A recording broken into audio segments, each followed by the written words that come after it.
Bueno, seguimos con el eje temático 4, el desarrollo de la complejidad sociopolítica en Mesoamérica, y la clase de hoy va a ser la última clase con respecto a este tema.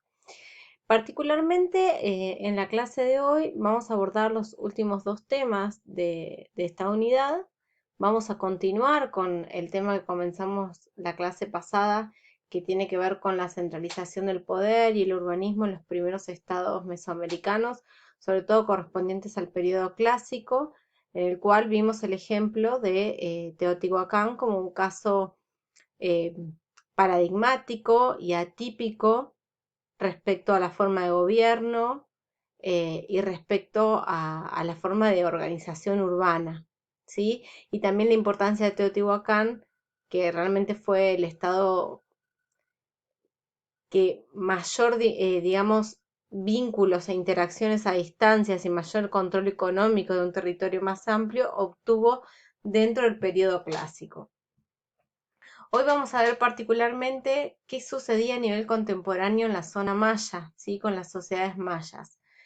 Y ese es el inicio de la clase. Y se va a basar sobre todo en dos textos que ustedes tienen en la bibliografía, que son los que están aquí marcados en amarillo, que es el texto de Grub y coautores del 2006, que corresponde a un capítulo de un libro que se llama Mayas, una civilización milenaria, y el texto de Velázquez García del 2004, que hace referencia a la vida cotidiana de los mayas en el periodo clásico. También voy a mencionar a lo largo de la clase, no solo para la parte de los mayas, sino también sobre todo mencionando algunos elementos para los aztecas, que aparecen en el texto de Ayala Falcón, que es la escritura del calendario y la numeración, que en realidad es un texto que sirve, o sea, que atraviesa este eje temático en sí y sirve para discutir justamente cuestiones de la variabilidad en la forma de escritura y las discusiones en torno a cuál es la escritura más antigua, cuando aparece por primera vez en Latinoamérica la forma de escritura y cómo ha ido cambiando y la diversidad de ejemplos que aparecen.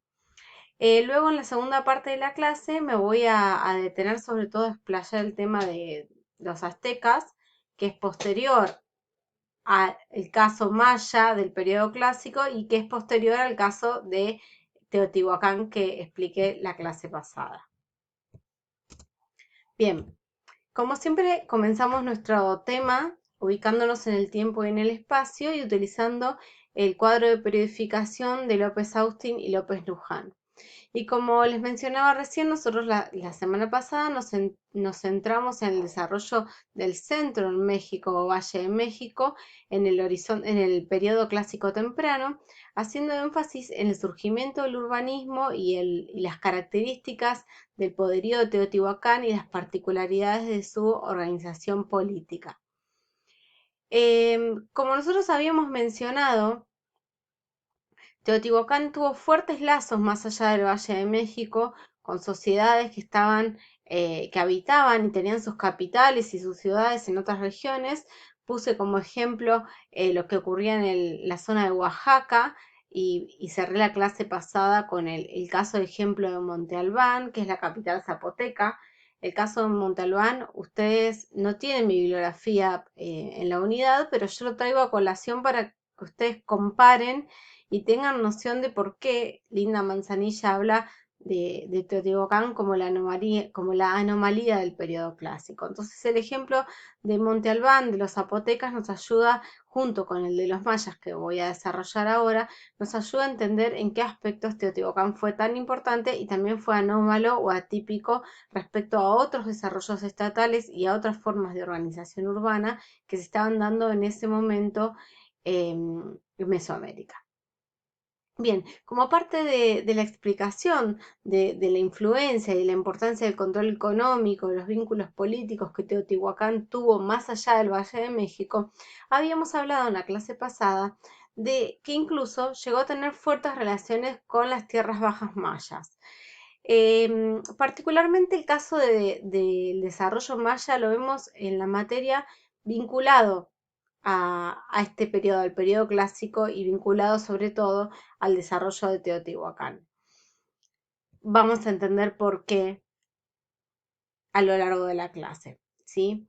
Entonces nos vamos a centrar sobre todo en la clase de hoy en lo que es la región del sureste mesoamericano y nos vamos a centrar en los textos que yo les mencioné, abarcan sobre todo el periodo clásico, no solo el periodo clásico temprano, sino que abarcan todo un periodo que iría más o menos, y esto tómenlo así como ejemplo, porque puede variar según la bibliografía que lean y según lo actualizada que esté esa bibliografía, pero van a variar cercano a 200 años de la era hasta más o menos el 900.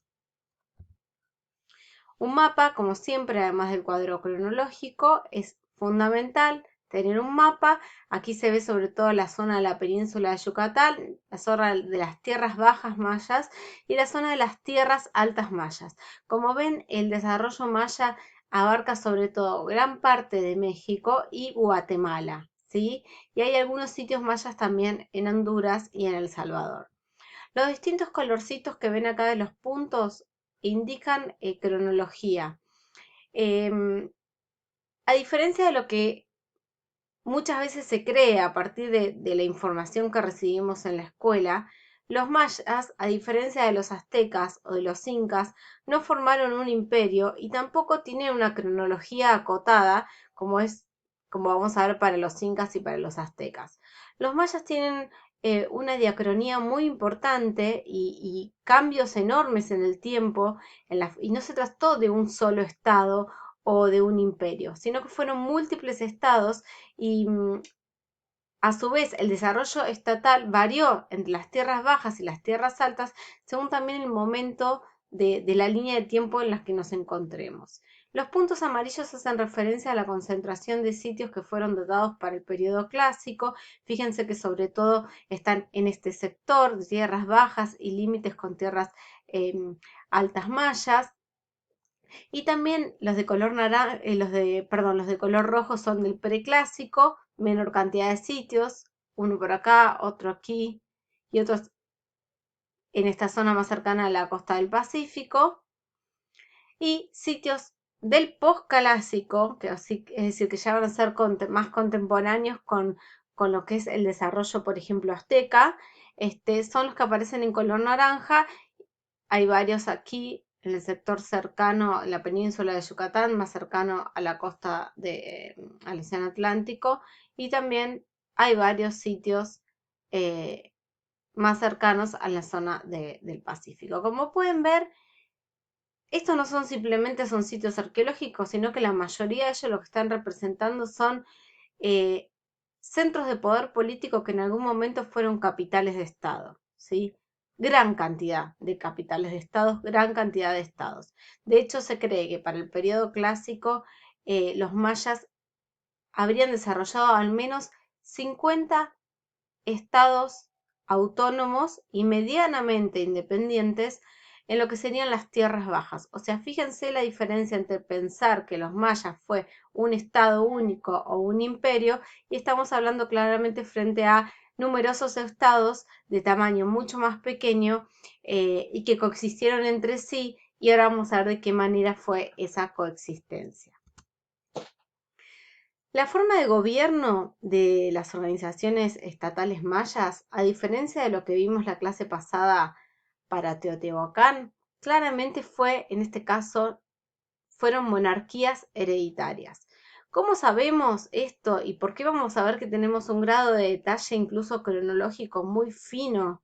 Vamos a hablar de unidades de tiempo mucho más acotadas a lo que podemos hablar para otros casos que estuvimos viendo hasta el momento, y es porque cuenta con gran cantidad de evidencia jeroglífica, escritura jeroglífica, cuya información y la forma de leerlo llega hasta el presente gracias a que en la época de la colonia se registraron eh, tipo traductores de determinados símbolos o geoglíficos para que ayudaron muchísimo a entender la forma de escritura maya, que además no fue igual a lo largo del tiempo, sino que fue cambiando. La escritura maya del periodo clásico no es exactamente igual a la del periodo posclásico, sino que hubo elementos que se eliminaron y otros elementos nuevos que surgieron. Más allá de todo eso, tenemos mucha información, ya que estas escrituras aparecen tanto en monumentos líticos, como es la foto que ven acá, una gran estela de piedra, donde cada uno de estos cuadraditos que ven acá ustedes con dibujos es parte justamente de esa escritura jeroglífica.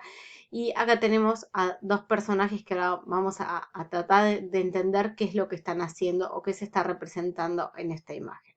Además de las estelas de piedra, esta escritura jeroglífica aparece mucho en pintura mural al interior de las residencias o de los lugares de entierro de los jerarcas mayas. También aparecen sobre distintos soportes, tanto maderas como también restos de huesos. Es decir, tenemos innumerables cantidades de soportes materiales en los cuales aparecen esta evidencia de escritura jeroglífica que nos permite tener una información mucho más precisa y de una microhistoria mucho más detallada. Incluso podemos llegar a conocer los nombres de los gobernantes, entre qué época y época vivieron, con quiénes tuvieron conflictos o cuáles fueron sus grandes hazañas gracias a esta escritura. A diferencia, insisto, con Teotihuacán, donde este tipo de escritura no aparece, donde el arte mural, recuerden, Teotihuacán es anónima. A lo largo de 500 años lo que se reproduce en Teotihuacán son representaciones de deidades o de sacerdotes dándole culto, brindando culto a esas deidades. En cambio, en el área maya tenemos la genealogía de estas monarquías hereditarias, al menos de las monarquías hereditarias más importantes, tenemos escritos precisos sobre esa microhistoria. Pero esos datos precisos justamente no hablan de la vida cotidiana de los mayas, sino que hablan de los gobernantes mayas, de sus principales hazañas y de los periodos en los que estos gobernantes justamente ejercieron su poder. Bien, entonces decíamos, la forma de gobierno es una monarquía hereditaria. En las tierras bajas mayas sabemos que hubo dos centros de poder muy importantes, los dos estados más importantes e influyentes fueron Tikal y Calakmul.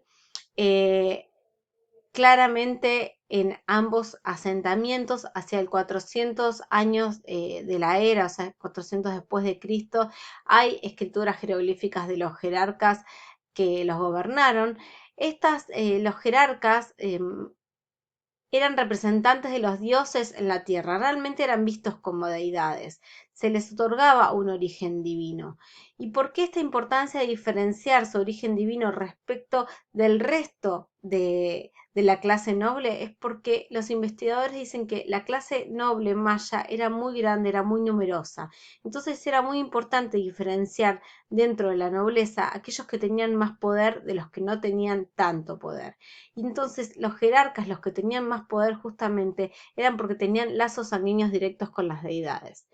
Y como una forma de reivindicar esos lazos sanguíneos con las deidades, es que se conocen muchos rituales que realizaban estos jerarcas a lo largo de su vida, que tenían que ver con sacrificios de sangre, autosacrificios de sangre. También consumo de alucinógenos, periodos de grandes ayunos, es decir, distintas instancias para llegar a una etapa o a un momento de alucinaciones que les permitiera representar esa presencia física de los dioses justamente en la tierra. Les decía entonces que se sabe que existieron numerosas monarquías hereditarias contemporáneas. De hecho, se sabe que para el 450 después de Cristo se habla de varias docenas de estados dinásticos coexistiendo a la vez. Ahora bien, como yo les decía, en las tierras bajas no hubo una unión política centralizada y única en ningún momento, ¿sí? No hubo un reino maya común a todas esas ciudades-estados que estaban presentes, sino que lo que había era una especie de autonomía que no implica una independencia total, ahora vamos a ver de qué se trata, pero sí una cierta autonomía de estados organizados de manera jerárquica entre sí.